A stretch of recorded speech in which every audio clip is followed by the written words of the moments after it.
Hey guys, thanks for watching.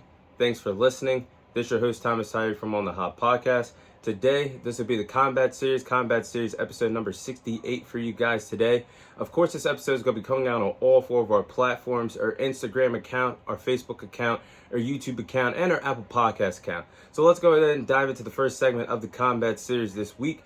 I'll be sharing my fight summary on the UFC 307 main event that took place between Alex Pereira and Khalil Rountree. So, last night in the main event of UFC 307, we seen Alex Pereira successfully retain his light heavyweight title, defeating Khalil Rountree, knocking him out in the fourth round to remain the king of the light heavyweight division in the UFC. So I'll be sharing my thoughts on this fight. Now, I thought this was a good fight between Alex Pereira and Khalil Rountree. For those who enjoy striking fights in the UFC with no grappling, no ground control, no anything, just two fighters slugging it out, keeping the fight on their feet, this was your type of fight to enjoy last night, because there were some bombs exchanged between the two respective fighters and this striking affair. But I like the game tree by Alex Pereira. He had a really good game plan as the fight went on. He used his kickboxing style to get the victory against Khalil Rountree. He used his abilities to land a calf kick on Khalil Rountree as the fight went on. You could tell Khalil Rountree, he was getting a little stunned, a little wounded, I should say, as the calf kicks landed. He was landing a good amount of strikes, a good amount of jabs. The body movement by Alex Pereira was pretty impressive, dodging a lot of bombs and exchanges that Khalil Rountree was going to land on Alex Pereira as the fight went on. And the body shots wore down Khalil Rountree as the fight went on as well. But you could tell them stiff jabs were getting home to Khalil Rountree because Alex Pereira closed up Khalil Rountree's eye. He was bleeding from his nose. I mean, the man was banged up and wounded. But I think experience played a factor in this fight as well for Alex Pereira, because once he was rocked by that bomb that Khalil Rountree landed in the second round that wobbled him, nearly dropped him, he recovered well. He stayed calm, brought the fight to him, and basically dominated the fight from round 3 to round 4 until the fight was ended due to a knockout stoppage. I thought this was a really good game plan by Alex Pereira to get the win against Khalil Rountree in the main event of UFC 307. Now, Alex Pereira continues his dominance in the UFC. Alex Pereira already is now tied for the most successful title defenses in his UFC career thus far, with the likes of DC, with the likes of Khabib, and with the likes of Islam Makhachev. And Alex Pereira has not been in the UFC for not even a total of 3 calendar years yet.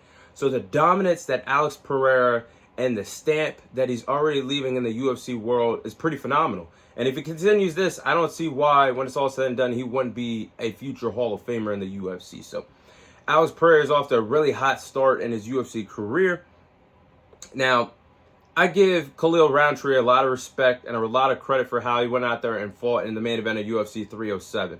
And he stood on business. Even if he lost the fight, he told the whole entire world that he was not going to change up his approach, his game plan. He was going to stick to what brought him to the dance in the first place, the striking, being a striking fighter. Didn't go for any grappling, didn't shoot for any takedowns, still has landed 0 takedowns in his UFC career. But as I digress, Khalil Rountree fought pretty well and had a pretty good game plan. He just fought a better fighter, a top 3 pound-for-pound fighter right now in Alex Pereira in the UFC, and gave Alex Pereira his toughest fight at the light heavyweight division. Did Yuri Prochazka come close to defeating Alex Pereira when he fought him twice? No. Did Jamal Hill come close when he got knocked down in the main event of UFC 300? No. So Khalil Rountree has a lot to be proud of. He wobbled Alex Pereira in the second round, nearly dropped him. And if he dropped him and Khalil Rountree got on top of him, we could be talking about Khalil Rountree being the new light heavyweight champion in this division. But he fought through a lot of adversity. His eye was basically cut. His left eye was basically closed shut. His nose was cracked open. He was bleeding everywhere. He showed a lot of grit and determination of what a champion does. And I think this experience that he had against Alex Pereira, continuing to fight until he eventually got stopped going out on his shield, is going to mold him to possibly being a future world champion at this light heavyweight division one day. So I think he's going to have to take some time off to recover, as well as Alex Pereira, who's fought 3 times in the calendar year 2024. So I think both of these respective fighters have earned the right to take at least 6 to 7 months off. I would like to see Khalil Rountree fight Jamal Hill, the fight that we were supposed to get at UFC 304 in the co-main event, UFC 303 in the co-main event until Jamal Hill pulled out of the fight due to an injury, and we knew that Alex Pereira stepped in for Conor McGregor to save the event. But I would like to run that fight in the light heavyweight division some point in 2025. Now, my thoughts on the rest of the UFC 307 card. In the co-main event, you had Juliana Pena defeat Raquel Pennington by split decision to become the new bantamweight champion in the women's division. Now, in my opinion, I'm still looking at this, but for some reason, they gave the nod to Juliana Pena with the split decision victory. She did get it by 1 point, with the two judges going in favor of her, 48-47. I apologize if I'm wrong on that. But I just felt like Raquel Pennington won that fight in the co-main event against Juliana Pena.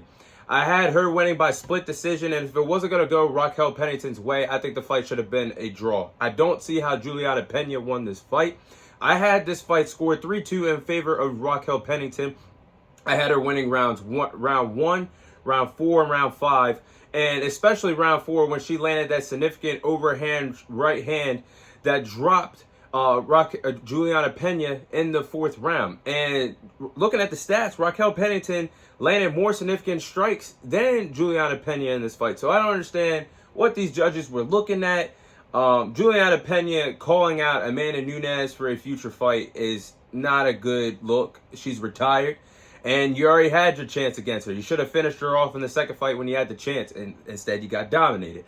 But I think Kayla Harrison is going to be next in line to fight Juliana Pena for that bantamweight title, because Kayla Harrison handled her business on this UFC 307 card. We've seen both Juliana Pena and Kayla Harrison chirping back and forth with each other at the final UFC 307 press conference last week before the fight. So I think that's a money fight that Dana White and the UFC executives are going to put together for the first half of 2025. I think Juliana Pena will defend that bantamweight title against Kayla Harrison, a former 2-time PFL Women's Champion. So I think that should be a fun fight for 2025. I feel bad for Raquel Pennington because she deserves an immediate rematch, but money talks, and the money fight right now, in my opinion, would be Juliana Pena, a 2-time bantamweight champion, going against Kayla Harrison, proven commodity that has already proved that she is world champion material, but possibly about to be the number 1 or number 2 contender at this bantamweight division, the women's side. But speaking of bad judges, I gotta also address what happened to my man Jose Aldo, the legend Jose Aldo. I think Jose Aldo was robbed against Mario Batista. Mario Batista should not have defeated Jose Aldo by split decision last night on the UFC 307 card. I don't know what happened, what these judges were looking at in Utah, but Mario Batista went 0 for 10 landing takedowns, went 0 for 10 in takedown attempts, and was hugging up on Jose Aldo a lot on that cage. How is that getting you points in rounds in a 3-round fight? How is that wowing the judges to give you the nod to defeat Jose Aldo in this situation? And apparently that was enough for him to get the split decision. I just felt so bad for Jose Aldo, and it actually, for sports betting purposes, blew up my 307 parlay last night. So thank you, judges.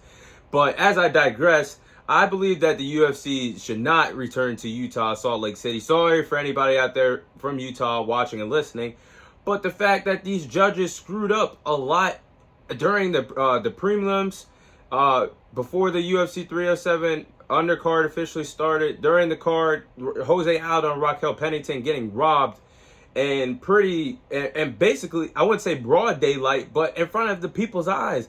All the pay-per-view buyers, all the streamers, all the people that were in attendance. I don't know what these judges were doing, but that was bad for UFC last night. But overall, other than that, I thought this UFC 307 card was pretty good, pretty entertaining. And that's my thoughts on the Alex Pereira and Khalil Rountree fight summary. And those are my thoughts on the UFC 307 main card.